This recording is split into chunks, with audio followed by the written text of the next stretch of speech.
प्रदेश के विधानसभा चुनावों का शोर थम चुका है। नेताओं ने पूरी ताकत और जी जान लगाकर अपने और पार्टी के पक्ष में मतदान की अपील की है। 25 तारीख को मतदान होना है। 3 दिसंबर को नतीजे आएंगे और उसके बाद तय होगा राजस्थान का रिवाज बदलेगा या मिजाज। थमा चुनावी शोर, प्रचार डोर टू डोर, राजनीतिक दलों ने किए जुबानी प्रहार। अब किसकी होगी जीत, किसकी हार।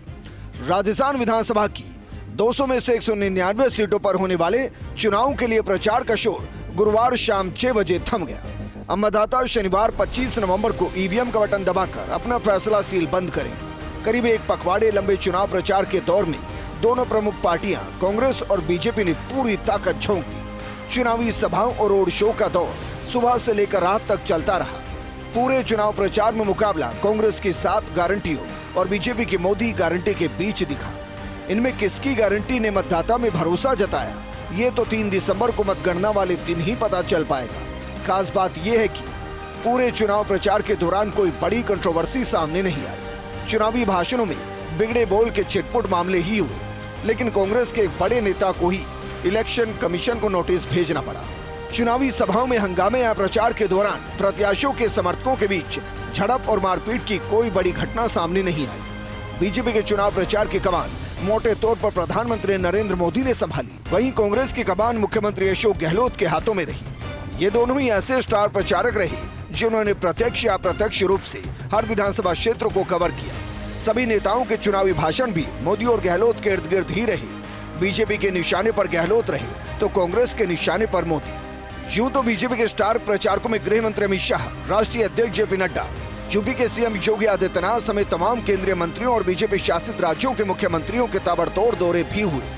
सबको उनकी छवि के हिसाब से जहां जरूरी था उन विधानसभा क्षेत्रों में भेजा गया। कांग्रेस के बड़े नेताओं में राहुल गांधी, प्रियंका गांधी और राष्ट्रीय अध्यक्ष मल्लिकार्जुन खड़गे की चुनावी सभाएं हुई, लेकिन इनमें कोई चुनाव प्रचार की केंद्रीय भूमिका में नहीं दिखा। इस भूमिका में दिखे तो सिर्फ मुख्यमंत्री अशोक गहलोत। केंद्रीय नेताओं की सभाएं क्षेत्रीय बंटवारे के तहत हुई।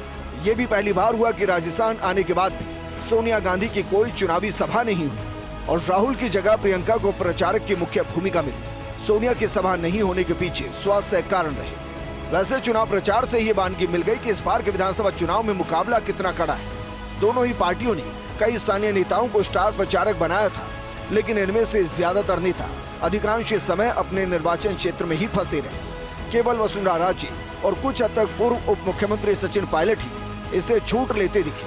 यहाँ तक कि कांग्रेस प्रदेश अध्यक्ष गोविंद सिंह डोटासरा भी अधिकांश समय अपने क्षेत्र में ही रहे। हालांकि बीजेपी को ये फायदा मिला कि स्थानीय नेताओं में केंद्रीय मंत्री गजेंद्र सिंह शेखावत चुनाव नहीं लड़ रहे थे, लिहाजा उन्होंने पूरे प्रदेश में घूमकर चुनावी सभाएं और प्रचार किया। बहरहाल अब देखना होगा कि 3 तारीख को राजस्थान की जनता रिटर्न गिफ्ट देगी या फिर कोई नया गिफ्ट होगा। Bureau report, first news.